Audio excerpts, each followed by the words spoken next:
নমস্কার বন্ধুগণ, আমি Pintu Sinha. Welcome to our Facebook page and YouTube channel study webs. আশা করি আপনারা সবাই ভালো আছেন।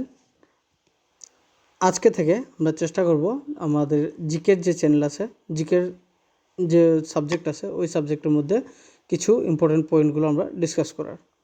তাই আজকে ইসরোর বিষয়ে ডিসকাস করব। ইসরো আমরা সবাই জানি যে আমাদের ভারতের অর্গানাইজেশন।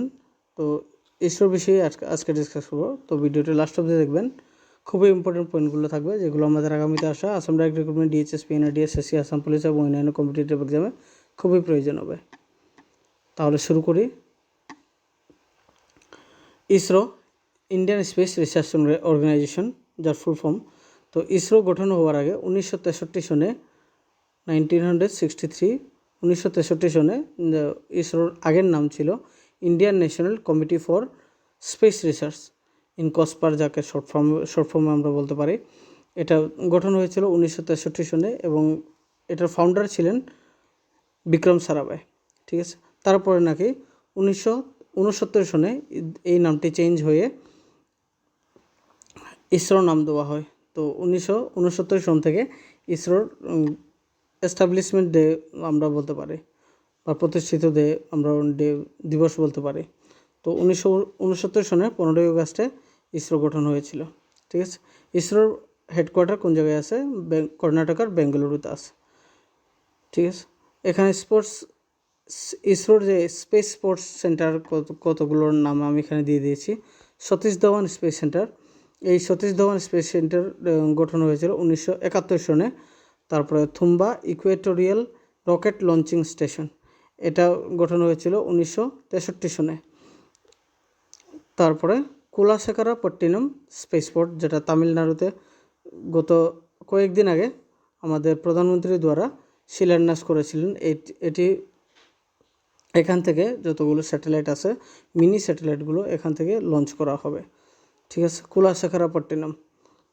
ঠিক আছে, আগামীতে এটি খুবই তাড়াতাড়ি এটি বনে যাবে। এখানে আমি ইসরোর বিষয়ে আরও কিছু পয়েন্ট দিয়ে দিয়েছি। ফার্স্ট স্যাটেলাইট, ইসরোর প্রথম স্যাটেলাইট আর্যভট্ট। ওই আর্যভট্ট লঞ্চ হয়েছিল 1975 সনে। 1975 সনে আর্যভট্টকে লঞ্চ করা হয়েছিল এবং কোন জায়গায় লঞ্চ করা হয়েছিল? রাশিয়ার কাপুস্তিন ইয়ার্ড যে সেন্টার আছে, ওই সেন্টার থেকে, স্পেস সেন্টার, এই সেন্টার থেকে আর্যভট্টকে লঞ্চ করা হয়েছিল। তো আর্যভট্টর লঞ্চ ভেহিকল কসমস 3M ছিল আর্যভট্টর লঞ্চ ভেহিকল। ঠিক আছে, আরও কিছু আমি এখানে ইম্পর্টেন্ট স্যাটেলাইটগুলোর যতগুলো ভেহিকলগুলোর ফুল ফর্ম আমি এখানে দিয়ে দিয়েছি, যাতে এক্সামের সময় কোনো সময় ফুল ফর্মের কোয়েশ্চন আসতে পারে।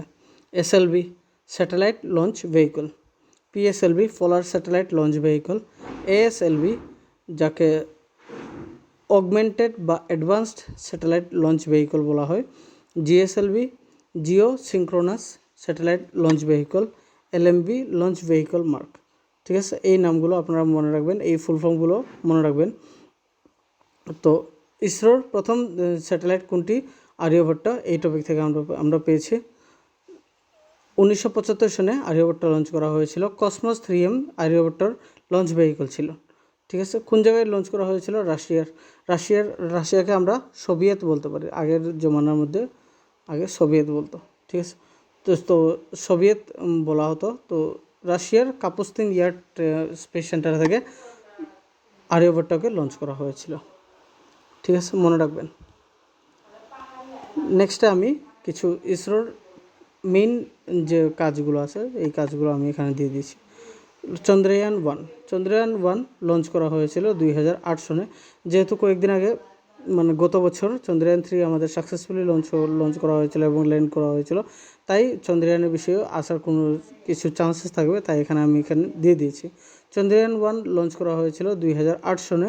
চন্দ্রয়ান 2 লঞ্চ করা হয়েছিল 2019 সনে। 2019 সনে 22 জুলাইতে চন্দ্রয়ান 2 লঞ্চ করা হয়েছিল এবং চন্দ্রয়ান 3 লঞ্চ করা হয়েছিল 2023 সনের 14 জুলাইয়ে। মনে রাখবেন, 2023 সনের 14 জুলাইয়ে চন্দ্রয়ান 3 লঞ্চ করা হয়েছিল। চন্দ্রয়ানের যে ল্যান্ডারের নাম বিক্রম এবং লুনার রোভারের নাম প্রজ্ঞান। এই নামগুলো আপনারা মনে রাখবেন। তো কোনো সময় কনফিউশন করতে পারে, তাই আমি এখানে দিয়ে দিয়েছি প্রজ্ঞান রোভারের নাম এবং ল্যান্ডারের নাম বিক্রম। ঠিক আছে। মার্স, তো মঙ্গল গ্রহের মধ্যে ইসরোর চন্দ্রের মধ্যে 3বার অ্যাটেম্প করেছিল ইসরোর দ্বারা যাওয়ার, স্যাটেলাইটটি যাওয়ার 3বার অ্যাটেম্প করেছিল এবং মঙ্গল গ্রহের মধ্যে 1বার অ্যাটেম্প করেছিল, এটাও সাকসেস হয়েছিল। তো Mars orbiter mission Mangalyaan launch করা হয়েছিল 2013 সনে লঞ্চ করা হয়েছিল। তো ইসরোর প্রথম রকেটের নাম আমরা আগে পেয়েছি, যে প্রথম স্যাটেলাইটের নাম আমরা পেয়েছি আর্যভট্ট, এবং প্রথম রকেট RH-75 ইসরোর প্রথম রকেট। এটি রকেটের যে রোহিণী সিরিজ আছে, রোহিণী সিরিজের প্রথম রকেট RH-75, তারপরে RH-100, RH-200, তারপরে এইগুলো লঞ্চ করা হয়েছিল, কিন্তু প্রথমে RH-75 ইসরোর দ্বারা প্রথম রকেট লঞ্চ করা হয়েছিল। ঠিক আছে। এখানে আমি ইসরোর যতগুলো চেয়ারম্যানগুলো আছে সেই চেয়ারম্যানগুলোর ইম্পর্টেন্ট নামগুলো আমি এখানে দিয়ে দিয়েছি। তো এখন বর্তমান অবধি যে চেয়ারম্যান আছে তার নামও আমি এখানে দিয়ে দিয়েছি। প্রথম chairman Vikram Sarabhai, founder of INCOSPAR or ISRO. যে একটু আগে আমি বলেছিলাম যে ইনকোস্পার 1963 সনে গঠন হয়েছিল। বিক্রম সারাভাই এই অর্গানাইজেশনের ফাউন্ডার ছিলেন, বিক্রম সারাভাই। তো উনিই ইসরোর প্রথম চেয়ারম্যান ছিলেন। ঠিক আছে। বিক্রম সারাভাইকে father of the Indian space প্রোগ্রামও বলা হয়। তো father of the Indian space প্রোগ্রামকে কাকে জানা যায়, যদি কোয়েশন আসে তাহলে আপনারা আনসার দিতে পারবেন বিক্রম সারাভাই বলে। ঠিক আছে। তো বিক্রম সারাভাই কার্যকরী হয়েছিলেন 1963 সন থেকে 1971 সন অবধি। 1963 সন থেকে 1969 সন অবধি ইনকোস্পার যে অর্গানাইজেশন আছে ওই অর্গানাইজেশনের মধ্যে চেয়ারম্যান হিসেবে কাজ করেছিলেন। তারপরে ইনকোস্পার নামটি চেঞ্জ করে ইসরো নামটি দেওয়া হয়। 1969 সনে আবার ইসরো নতুন নামে গঠন হয়েছিল, তাই 1969 থেকে 1971 অবধি আবার ইসরোতে চেয়ারম্যান হিসাবে কাজ করেছিলেন। তারপরে দ্বিতীয় চেয়ারম্যান ছিলেন এমজি কে মেনন। উনি 1972 সন থেকে 1972 সন অবধি 1 বছর, বেশি দিন উনি করেননি এই কাজে, তাই 1 বছরের ভিতরেই ওনার কার্যকরী শেষ হয়ে যায়। তৃতীয় চেয়ারম্যান ছিলেন সতীশ ধাওয়ান। এই চেয়ারম্যানটি খুব ইম্পর্টেন্ট। তো সতীশ ধাওয়ান ইসরোর তৃতীয় চেয়ারম্যান ছিলেন। উনি 1973 সন থেকে 1984 সন অবধি চেয়ারম্যান ছিলেন ইসরোতে। ঠিক আছে। চতুর্থ চেয়ারম্যান উদুপি রামচন্দ্র রাও। 1984 সন থেকে 1994 সন অবধি কাজ করেছিলেন। পঞ্চম চেয়ারম্যান ছিলেন কৃষ্ণস্বামী কস্তুরীরঙ্গন। উনি 1994 সন থেকে 2003 সন অবধি কাজ করেছিলেন। ষষ্ঠ চেয়ারম্যান ছিলেন জি মাধবন নায়ার 2003 থেকে 2009 অবধি কাজ করেছিলেন। এই জি মাধবন নায়ারের সময় প্রথম চন্দ্রয়ান প্রথম যে লঞ্চ করা হয়েছিল, তো প্রথম চন্দ্রয়ান লঞ্চ করা হয়েছিল তখনকার সময় চেয়ারম্যান ছিলেন জি মাধবন নায়ার। কপিলিল রাধাকৃষ্ণন, উনি সপ্তম চেয়ারম্যান, 2009 সন থেকে 2014 অবধি কাজ করেছিলেন। আলুরু সিলিন কিরণ কুমার, উনি 2015 থেকে 2018 অবধি কাজ করেছিলেন। এবং নবম নবম এবং দশম এইগুলো কিন্তু খুব ইম্পর্টেন্ট। শিবন আমরা জানতে পারি, নামে জানি শিবন কৈলাসাবাদিবু। উনি 2018 সন থেকে 2022 অবধি কাজ করেছিলেন চেয়ারম্যান হিসাবে।